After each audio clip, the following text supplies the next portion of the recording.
ಶ್ರೀ ಗುರುಭ್ಯೋ ನಮಃ. ಮಹಾಭಾರತದ ಆಶ್ವಮೇಧಿಕ ಪರ್ವದ 108ನೇಯ ಈ ಭಾಗದಲ್ಲಿ ವಾವಿಳ್ಯ ರಾಮಸ್ವಾಮಿ ಶಾಸ್ತ್ರಿಗಳ ಪಾಠದಲ್ಲಿ 108ನೇ ಅಧ್ಯಾಯ, ಟಿ.ಆರ್. ಕೃಷ್ಣಾಚಾರ್ಯ ಪಾಠ ಮತ್ತು ವೈಷ್ಣವ ಪಾಠಗಳಲ್ಲಿ 103ನೇ ಅಧ್ಯಾಯ. ಅವುಗಳಲ್ಲಿ ಸುಮಾರು 65 ಅಥವಾ 80 ಶ್ಲೋಕಗಳು ಸಮಾಪ್ತ ಆಗಿವೆ. ಕೃಷ್ಣ ಹೇಳಿದಂತಹ ವೈಷ್ಣವ ಧರ್ಮಗಳನ್ನ ಈ ಭಾಗದಲ್ಲಿ ನಾವು ನೋಡ್ತಿದ್ದೇವೆ.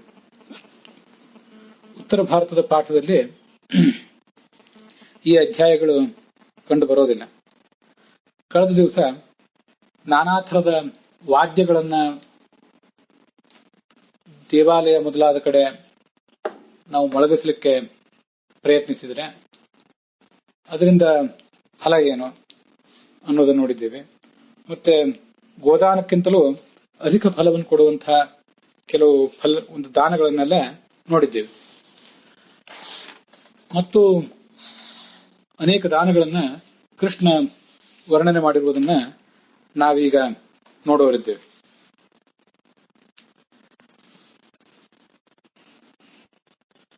ಬ್ರಾಹ್ಮಣರ ಭರಣದ ವ್ಯವಸ್ಥೆಯನ್ನು ಮಾಡಬೇಕು. ಕಳೆದ ದಿವಸ ಇದನ್ನು ಹೇಳಿದ್ದೆ ಅಂತ ಕಾಣಿಸ್ತದೆ, ಆದರೂ ಮತ್ತೆ ಹೇಳ್ತಾ ಇದ್ದೇನೆ. ಯಕ್ಕರೋತಿ ನರಶ್ರೇಷ್ಠ ಭರಣಂ ಬ್ರಾಹ್ಮಣಸ್ಯತು.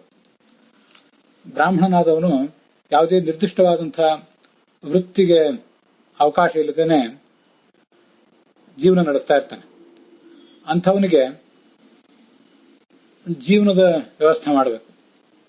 ಕಾಲಕ್ಕೆ ಆತನಿಗೆ ಏನು ವಸ್ತುಗಳು ಸಿಗಬೇಕು, ಭೋಜನ ಪದಾರ್ಥಗಳು, ಧಾನ್ಯ ಇತ್ಯಾದಿಗಳು, ಅದನ್ನೆಲ್ಲ ಸಿಗುವಂತೆ ನೋಡ್ಕೊಳ್ಬೇಕು.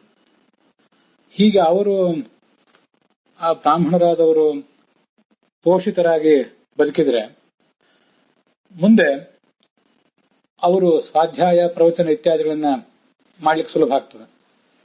ಸಮಾಜದಲ್ಲಿ ಸ್ವಾಧ್ಯಾಯ, ಪ್ರವಚನ ಇತ್ಯಾದಿಗಳನ್ನು ಮಾಡಿ, ಯಜ್ಞ, ದಾನ ಇತ್ಯಾದಿಗಳನ್ನು ಮಾಡಿ, ಯಜ್ಞಗಳನ್ನು ತಾನು ಮಾಡುವುದು, ಇನ್ನೊಬ್ಬರ ಮೂಲಕ ಮಾಡಿಸುವುದು, ಹಾಗೆ ತಾನು ದಾನ ಸ್ವೀಕಾರ ಮಾಡುವುದು, ಇನ್ನೊಬ್ಬರಿಗೆ ದಾನ ಮಾಡುವುದು ಇತ್ಯಾದಿಗಳನ್ನು ಮಾಡಿ ಧರ್ಮದ ಮುಂದುವರಿಕೆಗೆ ಆ ಬ್ರಾಹ್ಮಣ ಕಾರಣ ಆಗ್ತಾನೆ. ಆದ್ದರಿಂದ ಅಂಥ ಬ್ರಾಹ್ಮಣರ ಪೋಷಣೆ ಮಾಡಬೇಕು. ಅದರ ಮೂಲಕ ಒಟ್ಟಾರೆ ಸನಾತನ ಧರ್ಮದ ಪೋಷಣೆಯೇ ಸಾಧ್ಯ ಆಗ್ತದೆ ಅನ್ನೋದನ್ನ ಗಮನದಲ್ಲಿಟ್ಕೊಳ್ಬೇಕು. ಹೀಗೆ ಮಾಡಿದಂತಹ ಸಾಧಕ ಯಾರಿದ್ದಾನೆ ಅವನಿಗೆ ಸಿಗುವಂತಹ ಫಲ ಏನು? ಗವಾಂ ಕೋಟಿ ಪ್ರದಾನೇನ, 1 ಕೋಟಿ ಹಸುಗಳನ್ನು ದಾನ ಮಾಡಿದಾಗ ಏನು ಪುಣ್ಯ ಬರಬೇಕು, ಆ ಪುಣ್ಯವನ್ನ 1 ವರ್ಷದಲ್ಲಿ ಪಡ್ಕೋತಾನೆ. 1 ವರ್ಷದಲ್ಲಿ ಆ ಬ್ರಾಹ್ಮಣನ ಪೋಷಣೆಗೆ ಬೇಕಾದಂತಹ ವ್ಯವಸ್ಥೆಯೆಲ್ಲವನ್ನು ಕೂಡ ಅವನು ಮಾಡಿದರೆ, ಆ ವರ್ಷಕ್ಕೆ ಬೇಕಾದ್ದೆಲ್ಲವನ್ನು ಅವನಿಗೆ ಒದಗಿಸಿದ್ರೆ ಇಂಥ ಪುಣ್ಯ ಇದೆ ಅಂತ ಅದರ ಅಭಿಪ್ರಾಯ ಆಗ್ತದೆ.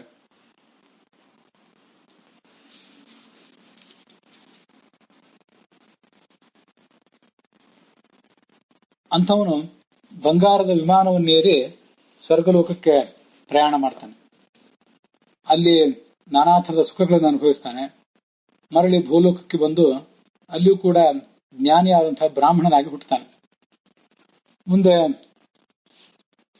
ಬ್ರಾಹ್ಮಣನಿಗೆ ಒಂದು ಕಮಂಡಲು, ನೀರು ತುಂಬಿಕೊಳ್ಳಿಕ್ಕೆ ಕಮಂಡಲು, ಗಿಂಡಿ ಅಥವಾ ಯಾವುದೇ ಜಲಪಾತ್ರ ಇತ್ಯಾದಿಗಳನ್ನು ದಾನ ಮಾಡಿದವನಿಗೆ ಈ ಪಂಚಗವ್ಯವನ್ನ ಪ್ರಾಶನ ಮಾಡಿದಾಗ ಸಿಗುವಂತಹ ಫಲ ಸಿಗ್ತದೆ. ಅವನು ವಿಮಾನವನ್ನೇರಿ ಸ್ವರ್ಗಲೋಕಕ್ಕೆ ಹೋಗ್ತಾನೆ. ಮಹಾ ಸುಖವನ್ನಲ್ಲಿ ಪಡಿತಾನೆ. ಗ್ರೀಷ್ಮ ಋತುವಿನಲ್ಲಿ ಪಾನೀಯವನ್ನು ದಾನ ಮಾಡುವುದರಿಂದ ಬರುವಂತಹ ಫಲ ಕೋಟಿ ಕಪಿಲ ಧೇನುಗಳನ್ನು ದಾನ ಮಾಡಿದಾಗ ಬರುವಂತಹ ಫಲಕ್ಕೆ ಸಮಾನವಾಗಿರ್ತದೆ. ಮತ್ತೆ ಚಂದ್ರಲೋಕದಲ್ಲಿ 30 ಕೋಟಿ ವರ್ಷ ಕಾಲ ಸುಖವಾಗಿ ವಾಸ ಮಾಡ್ತಾನೆ. ಬಂದ ಬ್ರಾಹ್ಮಣರಿಗೆ ತಲೆಗೆ ಎಣ್ಣೆ ಹಚ್ಚಿ ಸ್ನಾನ ಮಾಡಿಸುವುದರಿಂದ ತಾನು ಮುಂದಿನ ಜನ್ಮದಲ್ಲಿ ಸ್ಫುರದ್ರೂಪಿಯಾಗಿ ಐಶ್ವರ್ಯ ಸಂಪನ್ನನಾಗಿ ಜ್ಞಾನಿಯಾದಂತಹ ಪಂಡಿತನಾಗಿ ಜನ್ಮ ತಾಳ್ತಾನೆ. ವಸ್ತ್ರದಾನ ಮಾಡಬೇಕು. ವಸ್ತ್ರದಾನ ಮಾಡಿದ್ದರ ಫಲವಾಗಿ ತೇಜಸ್ವಿಯಾಗಿ ಭಾಗ್ಯವಂತನಾಗಿ ಸ್ತ್ರೀಯರಿಗೆ ಮನೋರಮನಾಗಿ ಪ್ರೀತಿಗೆ ಪಾತ್ರನಾಗಿ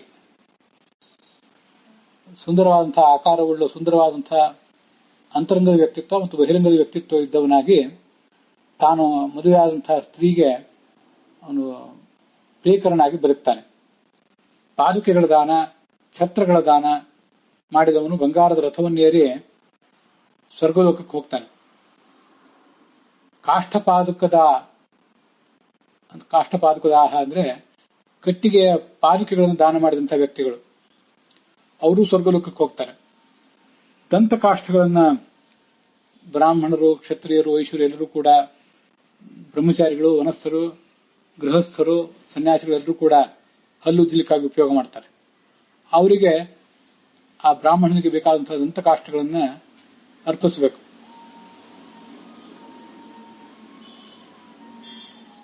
ಆ ಮೂಲಕ ಬ್ರಾಹ್ಮಣರ ಸೇವಾ ಮಾಡಬೇಕು. ಆದ್ರಿಂದ ಇನ್ನೊಬ್ಬರಿಗೆ ಪ್ರಿಯವಾಗುವಂತೆ, ಪರಿಣಾಮಕಾರಿ ಆಗುವಂತೆ ಮಾತನಾಡುವ ಶಕ್ತಿಯನ್ನು ಪಡ್ಕೋತಾನೆ ಮುಂದಿನ ಜನ್ಮದಲ್ಲಿ. ಸುಗಂಧ ವದನ, ಸುಗಂಧಪೂರಿತವಾದಂತಹ ಮುಖವುಳ್ಳವನಾಗ್ತಾನೆ.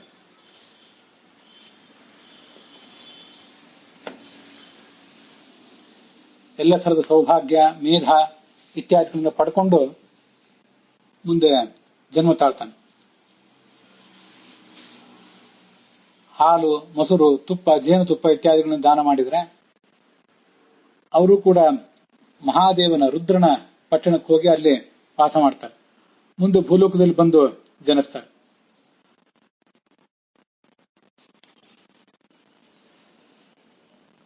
ಮುಂದೆ ಯಮನ ಪೂಜೆಯನ್ನು ಮಾಡುವವರು ವೈವಸ್ವತಂ ಸಮುದ್ದೇಶ್ಯ ಅಂತಿದೆ. ಇದು ವೈಷ್ಣವ ಪಾಠದಲ್ಲಿ 90ನೇ ಶ್ಲೋಕ, ಟಿ ಆರ್ ಕೃಷ್ಣಾಚಾರ್ಯ ಪಾಠದಲ್ಲಿ 79ನೇ ಶ್ಲೋಕ. ನಾನು ಸ್ವಲ್ಪ ಹಿಂದೆ ಬಂದಿರುವಂತಹ ಶ್ಲೋಕಗಳನ್ನ ಮತ್ತೊಂದು ಬಾರಿ ಪ್ರಮಾದದಿಂದ ಹೇಳಿದ್ದೇನೆ. ಆದರೂ ಕೂಡ ಅಲ್ಲಿ ಬಿಟ್ಟಿರುವಂತಹ ಕೆಲವು ಸಂಗತಿಗಳನ್ನು ಇಲ್ಲಿ ಸೇರಿಸಿಕೊಳ್ಳುವಂತ ಪ್ರಯತ್ನ ಮಾಡಿದ್ದೇನೆ. ಹೀಗೆ ಯಮನನ್ನ ಆರಾಧನೆ ಮಾಡಿದವರು, ಆ ಯಮನನ್ನ ಉದ್ದೇಶಿಸಿ ಪೂಜೆ ಮಾಡಿದವರು ಆ ಯಮಲೋಕಕ್ಕೆ ಹೋಗಿ ಸುಖವನ್ನು ಪಡಿತಾರೆ. ಕಾಲಾನಂತರದಿಂದ ಅಲ್ಲಿಂದ ಇಲ್ಲಿಗೆ ಬಂದು ಶ್ರೇಷ್ಠವಾದ ಜನ್ಮವನ್ನು ಪಡಿತಾರೆ. ವಿಶಾಖ ನಕ್ಷತ್ರಕ್ಕೆ ಸಂಬಂಧಪಟ್ಟಂತಹ ದಿನಗಳಲ್ಲಿ ದಕ್ಷಿಣೆಯನ್ನು ಕೊಟ್ಟು ಬ್ರಾಹ್ಮಣರಿಗೆ ಭೋಜನ ಇತ್ಯಾದಿಗಳನ್ನು ಮಾಡಿಸಬೇಕು. ಹಾಗೆ ಮಾಡಿಸಿದ್ದಾದ್ರೆ ಅಂಥವನಿಗೂ ಕೂಡ ಮಹಾಫಲ ಇದೆ. ವರುಣನ ಲೋಕಕ್ಕೆ ಹೋಗ್ತಾರೆ ಅವರು. ಮುಂದೆ ಈ ಲೋಕದಲ್ಲಿ ಹುಟ್ಟಿದಾಗಲೂ ಎಲ್ಲ ಥರದ ಧನಧಾನ್ಯಾದಿ ಸಂಪತ್ತು, ಮೇಧಾ ಸಂಪತ್ತು ಇತ್ಯಾದಿಗಳನ್ನು ಪಡ್ಕೊಂಡು ಹುಟ್ಟುತ್ತಾರೆ. ಅನಂತರಾಶಿ ಯಶ್ಚಾಪಿ ವರ್ತತೆ ವ್ರತವತ್ಸದ, ವ್ರತನಿಷ್ಠನಾಗಿ ಯಾರು ಬದುಕ್ತಾರೆ ಅವರು ಅನಂತರಾಶಿಯಾಗಿ ಬದುಕುವುದು. ಅನಂತರಾಶಿಯಾಗಿ ಬದುಕುವುದು ಅಂದ್ರೆ ಮಧ್ಯದಲ್ಲಿ ಭೋಜನ ಮಾಡಲಿಕ್ಕಿಲ್ಲ. ಸಾಯಂ ಪ್ರಾತರ್ ದ್ವಿಜಾತೀನಾಂ ಭೋಜನಂ ವೇದ ನಿರ್ಮಿತಂ ನಾಂತರ ಭೋಜನಂ ಕುರಿಯಾತ್ ಉಪವಾಸಿ ತದಾ ಭವೇತ್ ಅಂತ ಅದಕ್ಕೆ ಶಾಸ್ತ್ರದಲ್ಲಿ ವರ್ಣನೆ ಮಾಡ್ತಾರೆ. ಲಕ್ಷಾಲಂಕಾರ ಅದನ್ನ ವಿವರಿಸಿ ಹೇಳಿದೆ. ಪ್ರಾತಃ ಮಧ್ಯಾಹ್ನಯೋ ಮಧ್ಯೆ, ಮಧ್ಯಾಹ್ನ ಸಾಯಂಕಾಲಯೋರ್ ಮಧ್ಯೆ ಚ ಅನ್ನವನ್ ನಭವತಿ. ಪ್ರಾತಃ ಕಾಲದಲ್ಲಿ ಮತ್ತು ಮಧ್ಯಾಹ್ನ ಕಾಲದಲ್ಲಿ ಭೋಜನ ಅಂತ ಅನ್ನೋದು ಬ್ರಾಹ್ಮಣರಿಗೆ ವಿಹಿತ. ಆ ಕಾಲದಲ್ಲಿ ಏನು ಆಹಾರ ತಗೋತಾರೆ ಅದ್ರ ನಡುವೆ ಮತ್ತೆ ಏನಾದರೂ ಜಿಹ್ವಾ ಚಾಪಲ್ಯಕ್ಕಾಗಿ ಏನನ್ನಾದ್ರೂ ತಿನ್ನುವುದು ಅನುಚಿತ. ಹಾಗೆ ಮಧ್ಯಾಹ್ನದ ಭೋಜನ ಆದ ಬಳಿಕ ಮತ್ತು ರಾತ್ರಿಯ ಅಥವಾ ಸಾಯಂಕಾಲದ ಭೋಜನದ ನಡುವೆ ಮತ್ತೇನಾದ್ರೂ ತಿನ್ನುವುದು ಅನುಚಿತ.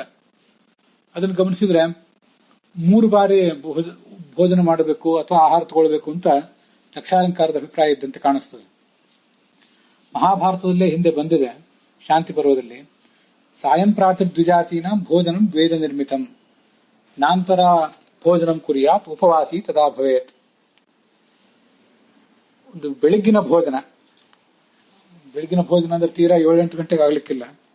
ಅವನ್ನೆಲ್ಲ ಪ್ರಾತಃಕೃತ್ಯಗಳೆಲ್ಲ ಮುಗಿದಾತು, ಊಟ ಮಾಡುವ ಹೊತ್ತಿಗೆ 11-12 ಆಗಿರ್ತದೆ. ಅದೊಂದು ಭೋಜನ, ಮತ್ತು ರಾತ್ರಿಯ ಭೋಜನ ಒಂದು.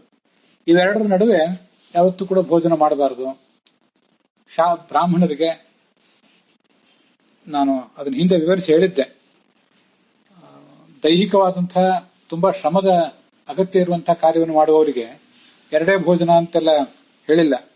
ಬ್ರಾಹ್ಮಣನಾಮ್ ಅಂತ ಹೇಳುವ ಮೂಲಕ ಯಾರು ದೈಹಿಕವಾದ ಕೆಲಸವನ್ನು ಮಾಡುವುದಿಲ್ಲ, ಬೌದ್ಧಿಕವಾದ ಕೆಲಸದಲ್ಲಿ ಹೆಚ್ಚು ತೊಡಗಿರ್ತಾರೆ ಮತ್ತು ಒಂದು ನಿರ್ದಿಷ್ಟವಾದ ವಯಸ್ಸನ್ನು ಮುಟ್ಟಿರ್ತಾರೆ ಅಂತ ಬ್ರಾಹ್ಮಣರಲ್ಲೂ ಕೂಡ, ಅವರಿಗೆ 2 ಭೋಜನ ಅಷ್ಟೇ. ಅದರಲ್ಲೂ ಚಿಕ್ಕ ಮಕ್ಕಳಿಗೆ, ವಯಸ್ಕರಾದವರಿಗೆ, ಗರ್ಭಿಣಿಯರಿಗೆ, ರೋಗಿಗಳಿಗೆ ಇಂಥ ನಿರ್ಬಂಧಗಳೆಲ್ಲ ಇಲ್ಲ.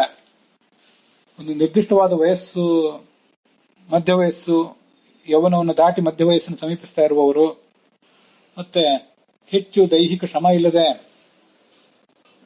ಬೌದ್ಧಿಕವಾದ ಕೆಲಸಗಳನ್ನು ಮಾತ್ರ ಮಾಡುವಂತವ್ರು ಯಾರಿದ್ದಾರೆ ಅವರಿಗೆ ಮಧ್ಯಾಹ್ನದ ಮತ್ತು ಸಾಯಂಕಾಲದ ಭೋಜನದ ನಡುವೆ ಬೇರೆ ಭೋಜನ ಇಲ್ಲ. ನಡುವೆ ಅವರು ಏನನ್ನೂ ತಿನ್ನಬಾರದು ಕೂಡ. ಭೋಜನ ಅಂದ್ರೆ ಊಟ ಅಂತಾನೆ ಅರ್ಥ ಅಲ್ಲ, ಜಿಫಾ ಚಾಪಲ್ಯಕ್ಕಾಗಿ ಏನನ್ನೂ ತಿನ್ನಬಾರದು. ಇದನ್ನ ಇಂಟರ್ಮಿಟೆಂಟ್ ಫಾಸ್ಟಿಂಗ್ ಅಂತ ಆಧುನಿಕ ಪದ್ಧತಿಯಲ್ಲಿ ವರ್ಣನೆ ಮಾಡ್ತಾರೆ. ಸುಮಾರು 10-11 ಗಂಟೆ ಹೊತ್ತಿಗೊಂದು ಊಟ ಮಾಡೋದು, ಸಾಯಂಕಾಲ 6-7 ಗಂಟೆ ಹೊತ್ತಿಗೊಂದು ಊಟ ಮಾಡೋದು. ಆ ಊಟದಲ್ಲೇ ಏನ್ ತಗೊಳ್ಬೇಕೋ ಎಲ್ಲ ಆಹಾರ ಪದಾರ್ಥಗಳನ್ನು ತಗೊಂಡ್ಬಿಡೋದು. ಅದರ ನಡುವೆ ಮತ್ತೆ ನೀರನ್ನು ಮಾತ್ರ ಸ್ವೀಕಾರ ಮಾಡಬೇಕೆ ಹೊರತು ಬೇರೆ ಏನನ್ನು ಸ್ವೀಕಾರ ಮಾಡಬಾರದು ಅಂತ ಹೀಗೆ ಅದರದೊಂದು ಪದ್ಧತಿಯನ್ನು ಹೇಳ್ತಾರೆ ಆಧುನಿಕರು ಕೂಡ. ನಮ್ಮ ದೇಹವನ್ನ ನಾವು ಯಾವತ್ತೂ ಕೂಡ ಫೆಡ್ ಮೋಡಿನಲ್ಲಿ ಭೋಜನ ಮಾಡಿದಂತಹ ಮತ್ತು ಮಾಡಿದಂತಹ ಭೋಜನವನ್ನ ಅರಗಿಸಿಕೊಳ್ಳಿಕ್ಕಾಗಿ ಅದು ಮಾಡ್ತಾ ಇರುವ ಒಂದು ಸ್ಥಿತಿಯಲ್ಲಿ ಇಡಬಾರದು. ಒಂದು ಸ್ವಲ್ಪ ಅದಕ್ಕೆ ಉಪವಾಸವೂ ಬೇಕು. ಆ ಸ್ವಲ್ಪ ಹೊತ್ತಿನ ಉಪವಾಸ ಏನಾಗ್ತದೆ, ಆ ಸಂದರ್ಭದಲ್ಲಿ ದೇಹ ತನ್ನೊಳಗೆ ಸಂಗ್ರಹಿತ ಆಗಿರುವ ಕೊಬ್ಬನ್ನು ಬಳಸಿಕೊಂಡು ತನ್ನ ಪೋಷಣೆಯನ್ನು ಮಾಡ್ಕೋತದೆ. ಆಗ ಮನುಷ್ಯನಿಗೆ ಮಧುಮೇಹ, ರಕ್ತದ ಒತ್ತಡ, ಸ್ಥೂಲತೆ ಇತ್ಯಾದಿ ರೋಗಗಳು ಬರುವುದಿಲ್ಲ. ಆದ್ರಿಂದ ಒಂದು ವಯಸ್ಸನ್ನು ಮುಟ್ಟಿದವರು ತಮ್ಮ ದೇಹದ ಪರಿಸ್ಥಿತಿಯನ್ನು ಗಮನಿಸಿ ನಿರ್ದಿಷ್ಟ ಆ ವೇಳೆಯಲ್ಲಿ ಬೆಳಗಿನ 10-11 ಅಂತ ಕೆಲವರು ಹೇಳ್ತಾರೆ, 11-12 ಅಂತ ಇನ್ನು ಕೆಲವರು ಹೇಳ್ತಾರೆ. ಹೀಗೆ ಆ ಹೊತ್ತಿನಲ್ಲಿ ಒಂದು ಭೋಜನ ಆದ ಮೇಲೆ ಮತ್ತೆ ಸಾಯಂಕಾಲದವರೆಗೂ ಏನನ್ನೂ ತಿಂದೇ ಇರೋದು. ಇದನ್ನ ಇಂಟರ್ಮಿಟೆಂಟ್ ಫಾಸ್ಟಿಂಗ್ ಅಂತ ಆಧುನಿಕರು ಕೂಡ ಒಪ್ತಾರೆ. ಅದಕ್ಕಾಗಿ ಬ್ರಾಹ್ಮಣನಿಗೆ ಅಂತ ಹೇಳಿದ್ದದನ್ನ ಅದನ್ನ ಪಾಲನೆ ಮಾಡ್ತಾ ಇರುವವನು ಅಂತ ಅಭಿಪ್ರಾಯ ಆಗ್ತದೆ. ಅನಂತರಾಶಿ ಅನ್ನೋದಕ್ಕೆ 3 ಬಾರಿ ಭೋಜನ ಮಾಡುವುದು ಅಂತ ಅರ್ಥ ಬರುವಂತೆ ಏನು ಲಕ್ಷಾಲಂಕಾರ ವರ್ಣನೆ ಮಾಡ್ತದೆ, ಅದ್ಯಾಕೋ ಅಷ್ಟು ಉಚಿತ ಆಗೋದಿಲ್ಲ.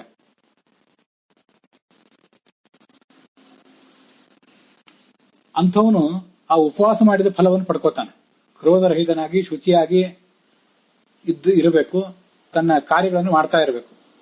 ಅವನು ಆ ಪುಣ್ಯದ ಫಲವಾಗಿ ಇಂದ್ರಲೋಕಕ್ಕೆ ಹೋಗಿ ಅಲ್ಲಿ ಅಪ್ಸರೆಯರಿಂದ ಕೂಡಿ ಮಹಾ ಸುಖವನ್ನು ಅನುಭವಿಸ್ತಾನೆ.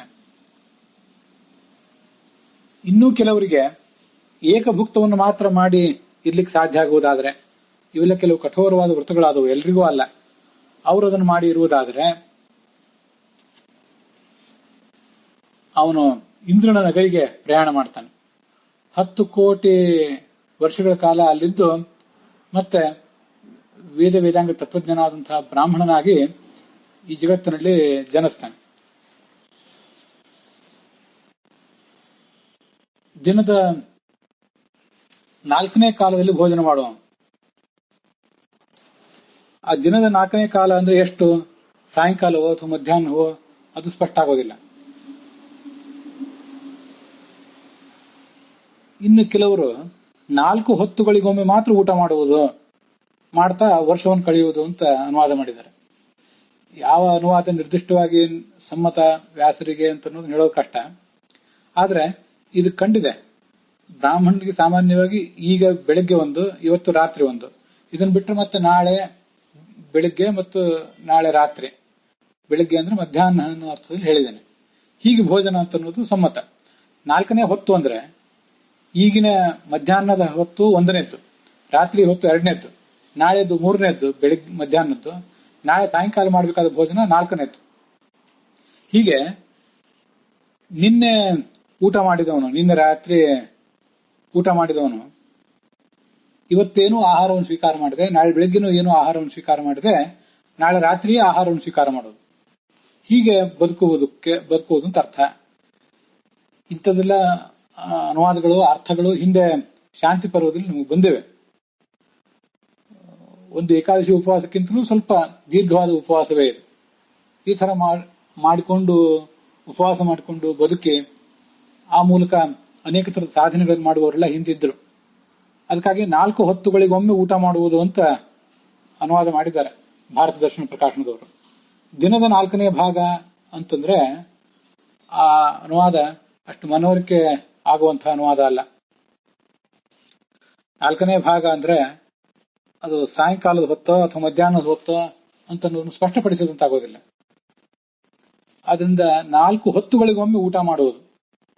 ನಿನ್ನೆ ರಾತ್ರಿ ಊಟ ಮಾಡಿದ್ರೆ ನಾಳೆ ಸಾಯಂಕಾಲವೇ ಊಟ, ಮತ್ತೆ ಅದ್ರ ಮಾರನೇ ದಿವಸ ಉಪವಾಸ, ಅದ್ರ ಮಾರನೇ ದಿವಸ ಮತ್ತೆ ಸಾಯಂಕಾಲ ಭೋಜನ. ಹೀಗೆ ಭೋಜನ ಮಾಡ್ತಾ ಬದುಕುವುದು ಅಂತ ಅದಕ್ಕೆ ಅರ್ಥ ಆಗ್ತದೆ. ಅವರು ವಿಮಾನವನ್ನೇರಿ ಇಂದ್ರನ ಪಟ್ಟಣಕ್ಕೆ ಹೋಗ್ತಾರೆ. ಅಲ್ಲಿ 12 ಕೋಟಿ ವರ್ಷಗಳ ಕಾಲ ಸುಖ ಅನುಭವಿಸ್ತಾರೆ. ಎಷ್ಟು ವರ್ಷ ಸುಖ ಅನುಭವಿಸ್ತಾರೆ ಅಂತ ಅನ್ನೋದು ಒಂದೊಂದು ಕಡೆ ಒಂದೊಂದು ರೀತಿಯಾಗಿದೆ. ಅದೇನೋ ಅಷ್ಟು ನಿಖರವಾದಂತಹ ಮಾಹಿತಿ ಏನಲ್ಲ, ಆದ್ರೂ ಅಲ್ಲಿದ್ದದನ್ನು ಹೇಳಿದ್ದೇನಷ್ಟೆ. ಮುಂದೆ ಈ ಆ ಸ್ವರ್ಗಲೋಕದಿಂದ ಅವನು ಇಲ್ಲಿಗೆ ಇಳಿದು ಬಂದು ಮತ್ತೆ ಈ ಲೋಕದಲ್ಲಿ ವೇದಜ್ಞನಾದಂತಹ ಬ್ರಾಹ್ಮಣನಾಗೆ ಜನಿಸ್ತಾನೆ.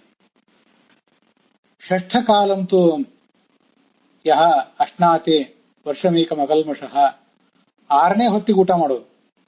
ನಿನ್ನೆ ರಾತ್ರಿ ಭೋಜನ ಮಾಡಿದ್ರೆ ಇವತ್ತು ಭೋಜನ ಇಲ್ಲ, ನಾಳೆಯೂ ಭೋಜನ ಇಲ್ಲ, ನಾಡದು ಬೆಳಿಗ್ಗೆ ಇಲ್ಲ, ಸಾಯಂಕಾಲದ ಹೊತ್ತಿಗೆ ಭೋಜನ ಮಾಡೋದು ಅಂತ ಈಗ ಅದರ ಅರ್ಥ ಆಗ್ತದೆ. ಅಲ್ಲಿಯೂ ಕೂಡ ದಿನದ 6ನೇ ಕಾಲದಲ್ಲಿ ಭೋಜನ ಮಾಡುವುದು ಅಂತ ಒಂದ್ ಕಡೆ ಅನುವಾದ ಇದೆ.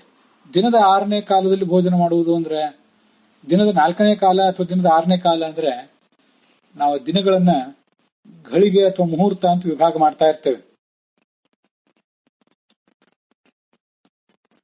ಹೀಗಿರುವಾಗ ಆ ದಿನದ 4ನೇ ಕಾಲ ಭೋಜನ ಮಾಡುವುದು ಅಂತ ಒಂದ್ ಕಡೆ ಬಂತು, 6ನೇ ಕಾಲದಲ್ಲಿ ಭೋಜನ ಮಾಡುವುದು ಅಂತ ಇನ್ನೊಂದ್ ಕಡೆ ಬಂತು. ಇದೆಲ್ಲವನ್ನು ಈ ಅನುವಾದವನ್ನು ಪೂರ್ಣವಾಗಿ ನಾನು ಅಲ್ಲಗಳೆಯೋದಿಲ್ಲ. ಒಂದು ದಿನಕ್ಕೆ ಸಂಬಂಧಪಟ್ಟಂತೆ ಆ ಕಾಲ ವಿಭಾಗ ಮಾಡಿ ಅದರಲ್ಲಿ 4ನೇ ಕಾಲ ಅಥವಾ 6ನೇ ಕಾಲದಲ್ಲಿ ಭೋಜನ ಮಾಡುವನು ಅಂತ ಅರ್ಥ ಮಾಡಬೇಕು. ಅಥವಾ ಹಿಂದೆ ಶಾಂತಿ ಪರ್ವದಲ್ಲಿ ಬಂದಿರುವಂತೆ 6 ಹೊತ್ತುಗಳಿಗೊಮ್ಮೆ, 4ನೇ ಹೊತ್ತಿಗೊಮ್ಮೆ, 6ನೇ ಹೊತ್ತಿಗೊಮ್ಮೆ ಭೋಜನ ಮಾಡುವುದು, ಆ ತರ ಒಂದು ವರ್ಷ ಕಾಲ ಸಾಧನೆ ಮಾಡುವವನು ಅಂತ ಹಿಂದೆ ಬಂದಿದೆ. ಆ ಪ್ರಕಾರನೂ ಅನುವಾದ ಮಾಡಿದ್ದಾರೆ. ಅದನ್ನು ನಿಮ್ಮ ಎದುರಿಗೆ ಇಟ್ಟಿದ್ದೇನೆ. ಅವನು ವಿಮಾನದಲ್ಲಿ ಕೂತ್ಕೊಂಡು ಸ್ವರ್ಗಲೋಕಕ್ಕೆ ಹೋಗ್ತಾನೆ. ಮುಂದೆ ಅಲ್ಲಿ ಸಾಧ್ಯರು, ಮರುತ್ತರು ಮೊದಲಾದ ದೇವತೆಗಳ ಜೊತೆಗೂಡಿ ಪಶ್ಯನ್ಯೇವ ಸದಾ ಮಾಂತು, ನನ್ನನ್ನು ನೋಡ್ತಾ ಇರ್ತಾನೆ, ಭಗವಂತನ ದರ್ಶನವನ್ನು ಮಾಡ್ತಾ ಅಲ್ಲಿ ಸುಖವಾಗಿರ್ತಾನೆ ಅಂತ ಅದರ ತಾತ್ಪರ್ಯ. ಪಕ್ಷೋಪವಾಸಂ ಯಶ್ಚಾಪಿ ಕುರುತೆ ಮದ್ಗತಾತ್ಮನ, 15 ದಿವಸಗಳ ಕಾಲ ಉಪವಾಸ ಮಾಡೋದು. ಉಪವಾಸ ಮುಗಿದ ಬಳಿಕ ಶ್ರೋತ್ರಿಯರಾದ ಬ್ರಾಹ್ಮಣರಿಗೆ ಭೋಜನ ಮಾಡಿಸಿ ಅದಾದ ಬಳಿಕ ತಾನು ಭೋಜನ ಮಾಡೋದು. ಹೀಗೆ ಮಾಡಿದ್ರೆ ಅವನು ನನ್ನ ಲೋಕವನ್ನು ಸೇರ್ತಾನೆ ಅಂತ ಮುಂದಿನ ಶ್ಲೋಕ ಇದೆ. ಇದನ್ನು ಗಮನಿಸಿ. ಪಕ್ಷೋಪವಾಸ ಅಂತಿದೆ. ಈ ಹಿಂದೆ 4ನೇ ಕಾಲ, ನಿನ್ನೆ ಭೋಜನ ಮಾಡಿದ್ರೆ ಇವತ್ತು ಉಪವಾಸ, ನಾಳೆ ಸಾಯಂಕಾಲವೇ ಊಟ. ಅದಾದ ಮೇಲೆ 6ನೇ ಕಾಲ ಅಂತ ಬಂತು. 2 ದಿವಸ ಉಪವಾಸ, 3ನೇ ದಿವಸ ರಾತ್ರಿ ಹೊತ್ತು ಭೋಜನ ಅಂತ ಬಂತು. ಪಕ್ಷೋಪವಾಸ ಅಂತ ಅದ್ರದ್ದು ಮುಂದುವರೆದ ಭಾಗ ಇದೆ. 15 ದಿನಗಳ ಕಾಲ ಉಪವಾಸ ಇರೋದು. ನಾವೆಲ್ಲ 15 ದಿವಸ 14 ದಿವಸ ಊಟ ಮಾಡಿ 1 ದಿವಸ ಉಪವಾಸ ಇರ್ತೇವೆ. ಇಲ್ಲಿ ಬರುವಂತಹ ವ್ರತದಂತೆ 15 ದಿನಗಳ ಕಾಲ ಉಪವಾಸನೆ ಮಾಡುವವನು ಅಂಥವನಿಗೂ ಮಹಾಪುಣ್ಯ, ಆ ಸ್ವರ್ಗಲೋಕದಲ್ಲಿ ಮಹಾಸುಖ ಕಾದಿದೆ. ಎಷ್ಟ ಮಾಸೋಪವಾಸಂ ವೈ, ಪಕ್ಷೋಪವಾಸದ ನಂತರ ಮಾಸೋಪವಾಸ. ಈಗ ನಾನು ಹಿಂದೆ 4ನೇ ಕಾಲ 6ನೇ ಕಾಲ ಅಂತ ಹೇಳಿದ್ದಕ್ಕೆಲ್ಲ ಒಂದು ಸರಿಯಾದ ದಾರ್ಢ್ಯ ಬಂತು ಅನ್ನೋದನ್ನು ಗಮನಿಸಿ. ಒಂದೇ ದಿನದಲ್ಲಿ 4ನೇ ಕಾಲದಲ್ಲಿ 6ನೇ ಕಾಲದಲ್ಲಿ ಭೋಜನ ಮಾಡುವುದು ದೊಡ್ಡ ಸಂಗತಿ ಏನಲ್ಲ. 2 ದಿವಸ ಕಾಲ 3 ದಿವಸ ಕಾಲ ಉಪವಾಸ ಇರುವುದು, ಅದಾದ ಬಳಿಕ 15 ದಿವಸ ಉಪವಾಸ ಇರುವುದು, ತಿಂಗಳ ಕಾಲ ಉಪವಾಸ ಇರುವುದು, ಅದನ್ನು ಇಲ್ಲಿ ವರ್ಣನೆ ಮಾಡ್ತಿದ್ದಾರೆ. ಉಪವಾಸ ಈ ತರ 1 ತಿಂಗಳ ಉಪವಾಸ ಮುಗಿಸಿ ಆಮೇಲೆ ಬ್ರಾಹ್ಮಣರಿಗೆ ಭೋಜನ ಮಾಡಿಸುವವನು ಬ್ರಹ್ಮಲೋಕಕ್ಕೆ ಹೋಗ್ತಾನಂತೆ. ಸಿಂಹಗಳಿಂದ ಕೂಡಿದ ವಿಮಾನವನ್ನು ಏರಿ ಅಲ್ಲಿ 100 ಕೋಟಿ ವರ್ಷ ಕಾಲ ಸುಖವಾಗಿ ವಿಹರಿಸ್ತಾನೆ. ಮುಂದೆ ಈ ಲೋಕಕ್ಕೆ ಬಂದು 4 ವೇದಗಳನ್ನು ಅಧ್ಯಯನ ಮಾಡಿದಂಥ ಬ್ರಾಹ್ಮಣನಾಗಿ ಜನಿಸ್ತಾನೆ. 30 ಜನ್ಮಗಳಲ್ಲಿ ಯಾವುದೇ ರೋಗ ಇಲ್ಲದೆ ಅವನು ಸುಖವಾಗಿ ಬದುಕ್ತಾನೆ ಅಂತ ವರ್ಣನೆ ಮಾಡ್ತಾರೆ. ಮುಂದೆ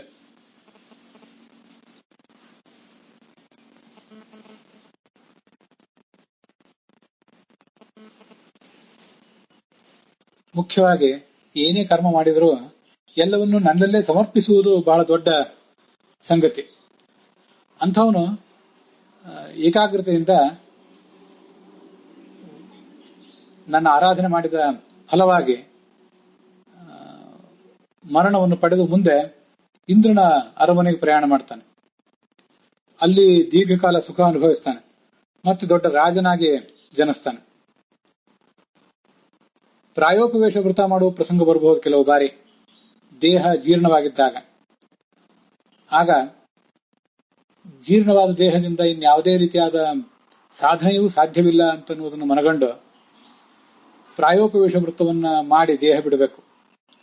ನಮೋ ಬ್ರಹ್ಮಣ್ಯ ದೇವಾಯ ಅಂತಿಷ್ಟೇ ಒಂದು ಸರಳವಾದ ಮಂತ್ರ. ಆ ಮಂತ್ರವನ್ನು ಏಕಾಗ್ರತೆಯಿಂದ ಪಠನ ಮಾಡ್ತಾ ನನ್ನನ್ನೇ ಧ್ಯಾನ ಮಾಡಬೇಕು.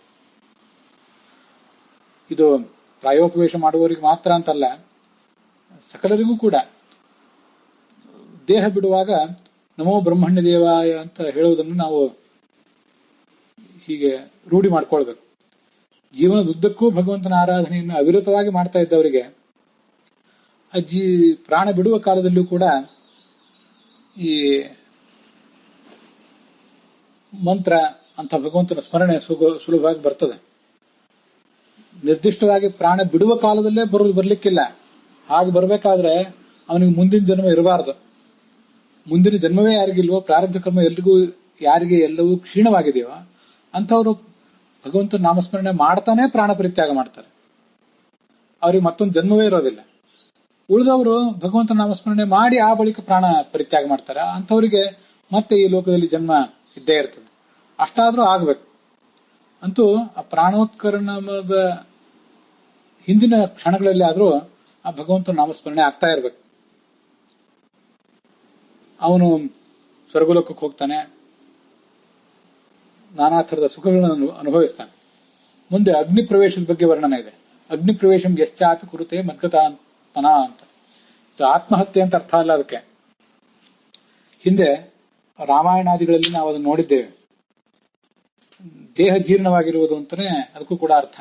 ಒಬ್ಬ ಋಷಿ ರಾಮನ ಎದುರಿಗೇನೆ ಆ ಥರ ಪ್ರಾಣ ಪರಿತ್ಯಾಗ ಮಾಡಿದ್ದ ಅಂತ ಹಿಂದೆ ಮಹಾಭಾರತ ರಾಮಾಯಣದಲ್ಲಿ ಬಂದಿತ್ತು.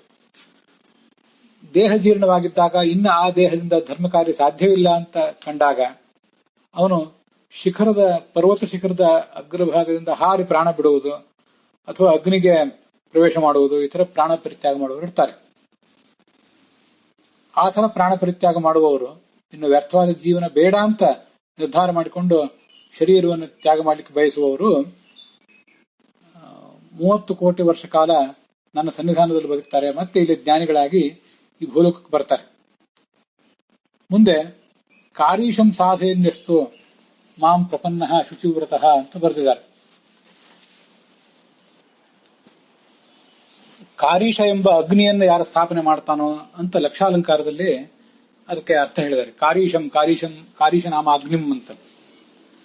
ಕಾರೀಶ ಎಂಬ ಅಗ್ನಿ ಬಗ್ಗೆ ನನಗೆಲ್ಲೂ ಕೂಡ ಕಂಡು ಬಂದಿಲ್ಲ. ಕಾರೀಶ ಅಂದ್ರೆ ಸಗಣಿಯ ರಾಶಿ. ಕಾರೀಶ ಎಂಬ ಅಗ್ನಿ ಯಮದೇವರಿಗೆ ಸಂಬಂಧಪಟ್ಟ ಅಗ್ನಿ ಅಂತ ಇಲ್ಲಿ ಕೆಲವರು ಅನುವಾದನೂ ಕೂಡ ಮಾಡಿದ್ದಾರೆ. ಆದ್ರೆ ಕಾರೀಶ ಅನ್ನೋದಕ್ಕೆ ನನಗೆ ಅಂತ ಅರ್ಥ ಕಂಡು ಬಂದಿಲ್ಲ. ಆದ್ರಿಂದ ನಾನು ಅದನ್ನ ಅಲ್ಲಗಳೆಯೋದಿಲ್ಲ. ಟಿ ಆರ್ ಕೃಷ್ಣಾಚಾರ್ಯ ಪಾಠದಲ್ಲಿ ಕರ್ಷಣಂ ಸಾಧಯೇದ್ಯಸ್ತು ಅಂತ ಹೀಗೆ ಪಾಠ ಇದೆ. ಕರ್ಷಣ ಅಂತಂದ್ರೆ ಇಂದ್ರಿಯಗಳನ್ನ ಆ ವಿಷಯಗಳ ಕಡೆ ಹೊರಟಿರುವುದನ್ನ ನಮ್ಮ ಕಡೆ ಸೆಳ್ಕೊಳ್ಳೋದು. ಸಾಧಯೇದ್ಯಸ್ತು ಮಾಂ ಪ್ರಪನ್ನ ಶುಚಿವ್ರತಃ, ನನ್ನಲ್ಲೇ ಮನಸ್ಸನ್ನು ಇಟ್ಟು ಇಂದ್ರಿಯಗಳನ್ನ ಸೆಳ್ಕೊಳ್ಳೋದು, ಹೊರಗೆ ಹೋಗದೆ ಇರುವಂತೆ ಮಾಡೋದು. ಅದಕ್ಕೆ ಕರ್ಷಣಂ ಸಾಧಯೇದ್ಯಸ್ತು ಅಂತ ಪಾಠ ಅಲ್ಲಿದ್ದು ಚೆನ್ನಾಗಿದೆ ಅಂತ ನನ್ನ ಆಲೋಚನೆ. ಆ ಥರ ಇಂದ್ರಿಯಗಳನ್ನ ಹತೋಟಿಯಲ್ಲಿಟ್ಕೊಂಡು ಬದುಕುವಂಥವನು ಸ್ವರ್ಗಲೋಕಕ್ಕೆ ಹೋಗ್ತಾನೆ, ಯಮಲೋಕಕ್ಕೆ ಹೋಗ್ತಾನೆ. ಆ ಯಮಲೋಕದಿಂದ ಮರಳಿ ಬಂದು ಈ ಭೂಲೋಕದಲ್ಲಿ ಕ್ಷತ್ರಿಯನಾಗಿ ಜನಿಸ್ತಾನೆ ಅಂತ ಅಲ್ಲಿ ವರ್ಣನ ಇದೆ. ಆ ಸಂದರ್ಭದಲ್ಲೂ ಕೂಡ ನಮೋ ಬ್ರಹ್ಮಣ್ಯ ದೇವಾಯ ಅನ್ನುವಂಥ ಮಂತ್ರವನ್ನು ಹೇಳ್ತಾ ಇರಬೇಕು ಅಂತಾನೆ ಬಂದಿದೆ. ನನ್ನಲ್ಲೇ ಮನಸ್ಸನ್ನ ನೆಟ್ಟಿರಬೇಕು. ಚತುರ್ಥಿ ತಿಥಿ ಎಂದು ನನ್ನ ರೂಪವನ್ನು ಧ್ಯಾನ ಮಾಡ್ತಾ ಅವನು ಪ್ರಾಣವನ್ನು ಪರಿತ್ಯಾಗ ಮಾಡಬೇಕು. ಚತುರ್ದಶ್ಯಾಂ, ಚತುರ್ದಶಿ ತಿಥಿ ಎಂದು ಪ್ರಾಣ ಪರಿತ್ಯಾಗ ಮಾಡಬೇಕು. ಅವನು ರುದ್ರನನ್ನ ಅಥವಾ ನನ್ನನ್ನು ಪಡಿತಾನೆ. ಗೋವುಗಳ ರಕ್ಷಣೆಗಾಗಿ, ಸ್ತ್ರೀಯರ ರಕ್ಷಣೆಗಾಗಿ, ಗುರುಗಳ ರಕ್ಷಣೆಗಾಗಿ, ಬ್ರಾಹ್ಮಣರ ರಕ್ಷಣೆಗಾಗಿ ತಮ್ಮ ಪ್ರಾಣ ಪರಿತ್ಯಾಗ ಮಾಡುವವರು ಇಂದ್ರಲೋಕಕ್ಕೆ ಹೋಗ್ತಾರೆ. ಅಶ್ರುತಸ್ಯ ಅಪ್ರದಾನೇನ, ಕೆಲವು ಬಾರಿ ದಾನ ಕೊಡ್ತೇವೆ ಅಂತೇಳಿ ಆಲೋಚನೆ ಮಾಡಿರ್ತೀವಿ, ಪ್ರತಿಜ್ಞೆ ಮಾಡಿರ್ತೀವಿ, ಅಂದ್ರೆ ಕೊಡ್ಲಿಕ್ಕಾಗಿರೋದಿಲ್ಲ, ಅಥವಾ ಈಗಾಗಲೇ ಕೊಟ್ಟದ್ದನ್ನು ಅಪಹಾರ ಮಾಡಿರ್ತೇವೆ. ಅಂಥವರು ತಾವು ಮಾಡಿದಂತ ಎಲ್ಲಾ ಫಲಗಳನ್ನು ಕೂಡ ಕಳ್ಕೋತಾರೆ. ಯಾರು ಗೋವುಗಳನ್ನು ಹಿಂದೆ ದಾನ ಮಾಡಿಲ್ವೋ ಅವರಿಗೆ ಮುಂದಿನ ಜನ್ಮದಲ್ಲಿ ಹಾಲನ್ನು ಸೇವಿಸುವಂತಹ ಭಾಗ್ಯ ಸಿಗೋದಿಲ್ಲ. ಭೂಮಿಯನ್ನು ದಾನ ಮಾಡಿದವನಿಗೆ, ಯಾರು ಮಾಡಿಲ್ಲ ಅವನಿಗೆ ಭೂಸುಖ ಸಿಗೋದಿಲ್ಲ, ನೆಲೆ ಸಿಗೋದಿಲ್ಲ. ಏನೇನು ವಸ್ತುಗಳನ್ನು ಕೊಟ್ಟಿರ್ತೇವೋ ಅದೇ ವಸ್ತುಗಳನ್ನ ಸ್ವರ್ಗಲೋಕದಲ್ಲಿ ಮತ್ತೆ ಮರಳಿ ಬಂದ ಮೇಲೆ ಈ ಲೋಕದಲ್ಲಿ ನಾವು ಪಡಿತೇವೆ ಅಂತ ಅರ್ಥ. ನ್ಯಾಯದಿಂದ ಗಳಿಸಿದಂಥ ಯಾವುದೇ ಇಷ್ಟಾರ್ಥ ನಮ್ಮದಿದ್ದರೆ ಅದೆಲ್ಲವನ್ನೂ ಮುಂದೆ ನಾವು ಮತ್ತೆ ಬಯಸುವುದಾದರೆ ಅದನ್ನು ಬ್ರಾಹ್ಮಣರಿಗೆ ಕೊಡಬೇಕು. ದಶಮಿ, ಏಕಾದಶಿ, ದ್ವಾದಶಿಗಳನ್ನ ಅನುಷ್ಠಾನ ಮಾಡಬೇಕು. ದಶಮಿ ಮಧ್ಯಾಹ್ನ ಭೋಜನ ಆದ್ಮೇಲೆ ದಶಮಿ ರಾತ್ರಿ ಉಪವಾಸ, ಏಕಾದಶಿ ಪೂರ್ಣ ಉಪವಾಸ, ದ್ವಾದಶಿ ಬೆಳಿಗ್ಗೆ ಭೋಜನ, ಮತ್ತೆ ದ್ವಾದಶಿ ಉಪವಾಸ. ಅಂಥ ವ್ರತವನ್ನು ಯಾರು ಮಾಡಿಲ್ವೋ, ತೀರ್ಥವನ್ನು ಯಾರು ಸೇವನೆ ಮಾಡಿಲ್ವೋ, ಸುವರ್ಣದಾನ ಯಾರು ಮಾಡಿಲ್ವೋ, ಗೋದಾನ ಯಾರು ಮಾಡಿಲ್ವೋ ಅವರು ಕೂಡ ದರಿದ್ರರಾಗಿ ಹುಟ್ಟುವಂತಹ ಪ್ರಸಂಗ ತಂದುಕೋತಾರೆ. ಶ್ರೋತ್ರಿಯನಿಗೆ ದಾನ ಮಾಡಿಲ್ಲದೆ ಹೋದ್ರೆ, ಅವರಿಗೆ ಭೋಜನ ಮಾಡಿಸಿಲ್ಲದೆ ಹೋದ್ರೆ ಅವರಿಗೆ ನನ್ನ ಮತ್ತಿನ್ಯಾವ ದೇವತೆಗಳ ಅನುಗ್ರಹವೂ ಕೂಡ ಸಿಗೋದಿಲ್ಲ. ಶ್ರೋತ್ರಿಯರಿಗೆ ಮಾಡುವಂತಹ ದಾನವೇ ಬಹಳ ದೊಡ್ಡದು. ಯಾಕೆಂದ್ರೆ ಶ್ರೋತ್ರಿಯ ಪರಂ ನಾಸ್ತಿ ಪರಮಂ ದೈವತಂ ಮಮ, ಶ್ರೋತ್ರಿಯರೇ ಅತ್ಯಂತ ದೊಡ್ಡ ದೈವತ ಈ ಜಗತ್ತಿನಲ್ಲಿ. ಆದ್ರಿಂದ ಆ ಶ್ರೋತ್ರಿಯರಿಗೆ ಮಾಡಿಸುವಂತಹ ಒಂದು ಭೋಜನ, ದಾನ ಇತ್ಯಾದಿ ಏನಿದೆ ಅದ್ರ ಮುಂದೆ ಮತ್ಯಾವ ಫಲವೂ ಕೂಡ ಜಗತ್ತಿನಲ್ಲಿ ಕಂಡು ಬರೋದಿಲ್ಲ ಅಂತ ವರ್ಣನೆ ಮಾಡ್ತಾರೆ. ಅಲ್ಲಿಗೆ ಪ್ರಸ್ತುತವಾದಂತಹ ಅಧ್ಯಾಯ ಸಮಾಪ್ತವಾಗಿದೆ.